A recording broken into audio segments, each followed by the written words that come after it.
Hello दोस्तों, नमस्कार। कैसे हो आप लोग? दोस्तों, जैसा कि हम लोग अपने लास्ट क्लास में पढ़े थे कि संख्या रेखा में पूर्णांक को, दशमलव को, भिन्न को और अंडर रूट्स को कैसे दर्शाते हैं, तो उस दर्शाने के क्रम में हम लोगों से अंडर रूट वाला छूट गया था, जिसकी चर्चा हम आज की क्लास में करेंगे। तो चलिए देखते हैं। ये हमारी एक क्षैतिज लाइन है। मान लेते हैं हमारा कोई संख्या ले लेते हैं अंडर रूट 5। अब अंडर रूट 5 को हम इस संख्या रेखा में कैसे दर्शाएंगे? जैसा कि आप लोगों को पता है कि संख्या रेखा में दाहिने की तरफ चलते हैं तो धनात्मक पूर्णांक, और बाएं की तरफ, जीरो से बाएं की तरफ चलते हैं तो ऋणात्मक पूर्णांक आते हैं। तो हम जीरो से एक कदम आगे की तरफ चल रहे हैं, +1 2 3 4 5, इस तरह से अनंत तक। इधर पीछे की तरफ चल रहे हैं, बाएं की तरफ, -1 -2 -3 -4, इस तरह से अनंत तक। तो हमको ये दिखाना है कि ये अंडर रूट 5 हम कैसे यहाँ पे दर्शाएंगे। तो दोस्तों, आप लोगों ने पढ़ा होगा पाइथागोरस थ्योरम। पाइथागोरस थ्योरम में क्या होता है, ये 90 डिग्री का एंगल होता है और ये होता है, मान लीजिए हमारा ए, ये बी। तो हम इसको अंडर रूट का a² + b² निकालते हैं। ये पाइथागोरस प्रमेय से हम लोगों को पता चलता है।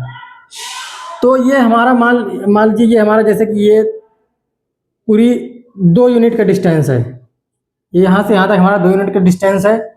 तो हम इस पे 1 यूनिट का, इतना 1 यूनिट का, ये स्केल से भी रेखा खींच सकते हैं। 1 यूनिट की रेखा खींच देंगे। उसके बाद हमको निकालना है ये। तो हम, ये हमारा हो गया 2 यूनिट, ये हमारा इतना हो गया 1 यूनिट। तो ये 2 यूनिट और 1 यूनिट, ये हो जाएगा अंडर रूट का 2 का स्क्वायर प्लस 1 का स्क्वायर। तो ये दोनों हो जाएगा अंडर रूट 5। तो अब आप कहोगे कि अंडर रूट 5 इसमें कहाँ दिखाएंगे? तो क्या करना है, हमको लेना है प्रकार। प्रकार का नोक यहाँ रखना है और पेंसिल यहाँ रखना है। तो इसको यहाँ से हम इस तरह एक चाप मार देंगे।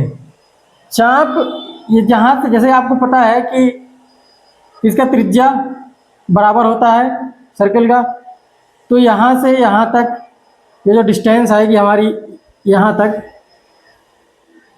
ये वाली डिस्टेंस हमारी अंडर रूट 5 होगी।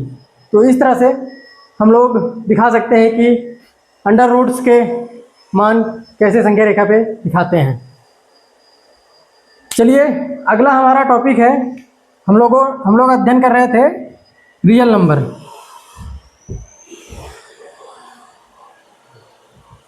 रियल नंबर में हम लोगों ने देखा जैसा कि संख्या रेखा में रियल नंबर्स को कैसे दर्शाते हैं। उसके बाद हम लोग अब अध्ययन करेंगे, जैसा कि हम लोगों ने अध्ययन किया था कि संख्याओं का वर्गीकरण। संख्याओं का वर्गीकरण हम 3 भागों में बांटा था हम लोगों ने। पहला था हमारा रियल, दूसरा था इमेजिनरी, तीसरा था हमारा कॉम्प्लेक्स। तो हम लोग इस रियल में पढ़ रहे थे कि रियल में कौन कौन सी संख्याएं आती हैं और इसकी डिफिनेशन क्या है। रियल की डिफिनेशन थी हमारी, वे संख्याएं जिनको संख्या रेखा पे दर्शाया जा सकता है। यह संख्या रेखा है, इसमें जिन संख्याओं को दर्शाया जा सकता है वे हमारी रियल नंबर आती हैं।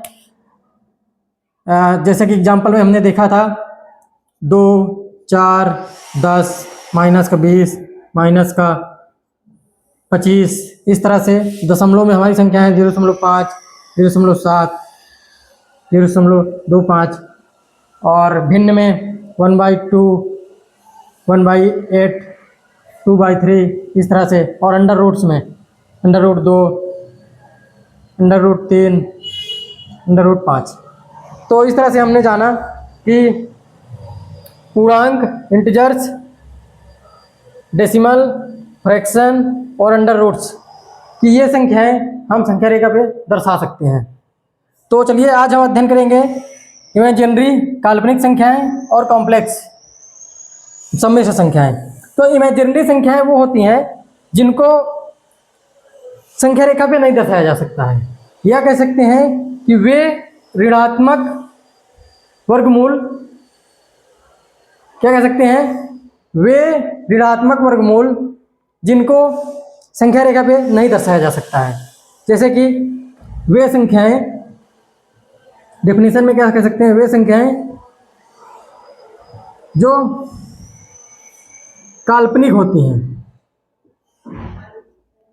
काल्पनिक होने का मतलब है कि वो एग्जिस्ट ही नहीं करती हैं, हम लोग उसको एज्यूम करते हैं, और ये रियल नंबर नहीं होती हैं। इनकी एक डेफिनेशन और कह सकते हैं हम कि वे ऋणात्मक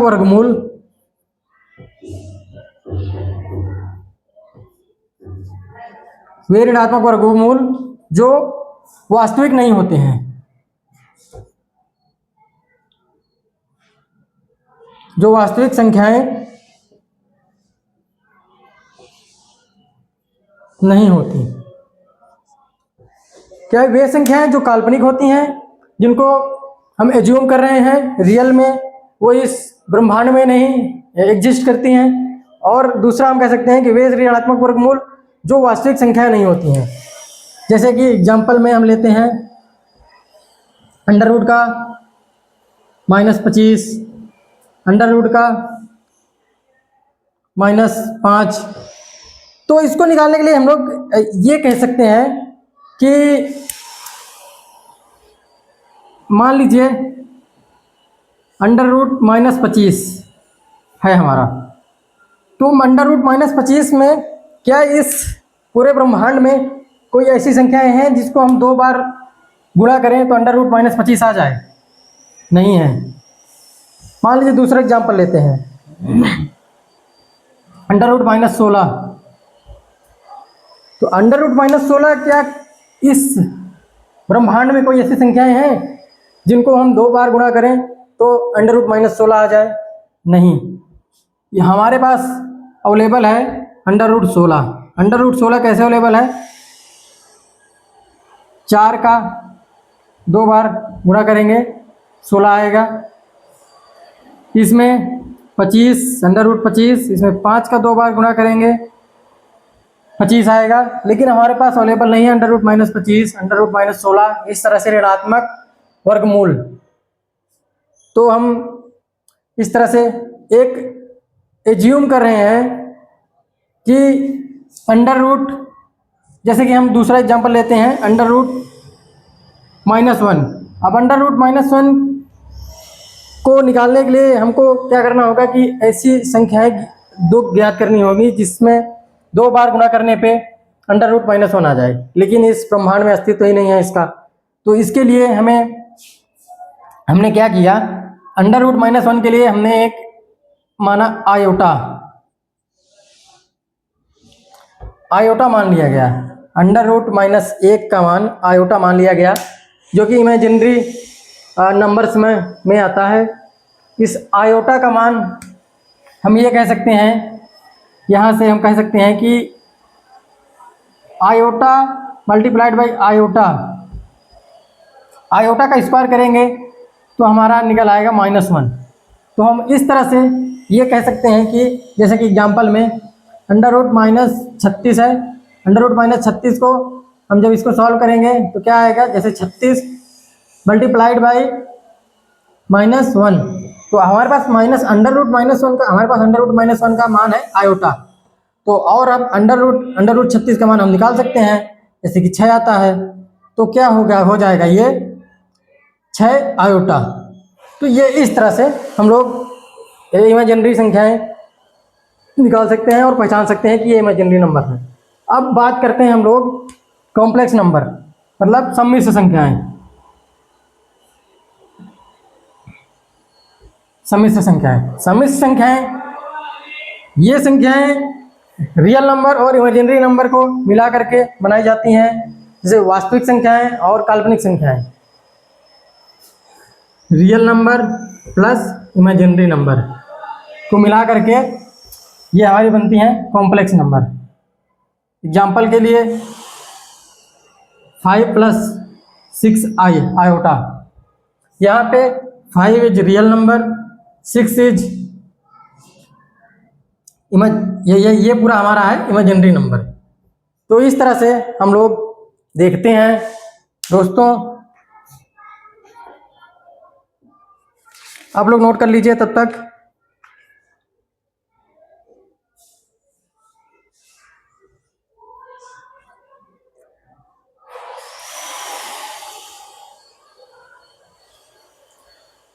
इसके और एग्जाम्पल हम लोग लेते हैं, जैसे कि 7 + √2i,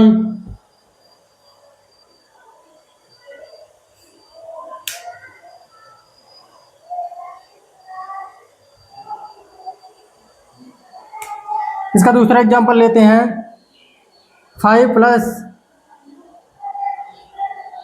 √3i।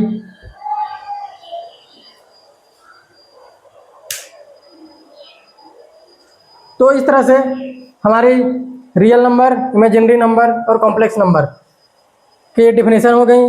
रियल नंबर की डिफिनीशन है वे संख्याएं जिनको संख्या रेखा पर दर्शाया जा सकता है, जैसे कि इंटीजर्स हो गए, डेसिमल हो गए, हमारे फ्रैक्शन हो गए और अंडर रूट्स के मान हो गए। इमेजिनरी नंबर में है वे संख्याएं जो काल्पनिक होती हैं या जो अस्तित्व में नहीं, हम लोग एज्यूम कर रहे हैं। इनका एक डिफिनीशन और है, वे ऋणात्मक वर्गमूल जो वास्तविक संख्याएं नहीं होती हैं, जैसे कि एग्जाम्पल में अंडर रूट -25, अंडर रूट -5 ये संख्याएं आती हैं। कॉम्प्लेक्स नंबर में real number plus imaginary number को मिला करके बनाया जाता है। एग्जाम्पल में 7 + √2i, 5 + 6i, आयोटा, आई को यहाँ पे आयोटा हम लोग कहेंगे, ये जो आई है इसको हम आयोटा कहेंगे। ये यहाँ से हम लोग इमेजिनरी नंबर से आई का मान हमने निकाला था -√-1 = आयोटा, ठीक है। तो इस तरह से हम लोगों ने संख्याओं का वर्गीकरण जाना, और संख्याओं के वर्गीकरण में हम लोगों ने जाना संख्या रेखा क्या होती है, और ये हमारी 3 वर्गीकृत संख्याएं हैं, जिसमें रियल नंबर, इमेजिनरी नंबर और कॉम्प्लेक्स नंबर हैं। अब हम आगे अध्ययन करेंगे कि रियल नंबर को 2 भागों में विभाजित किया गया है। वो कौन कौन सी हैं? Integers and decimals. इंटीजर्स मतलब पूर्णांक, डेसिमल में मतलब दशमलव। तो हम लोग आगे की क्लास में अध्ययन करेंगे कि रियल नंबर को किस तरह से इंटीजर्स और डेसिमल में डिवाइड किया गया है, डेसिमल को फिर 2 भागों में डिवाइड किया गया है, शांत दशमलव, अशांत दशमलव। तो इस तरह से हम लोग आगे की क्लास में अध्ययन करेंगे। तब तक के लिए जय हिंद, जय भारत।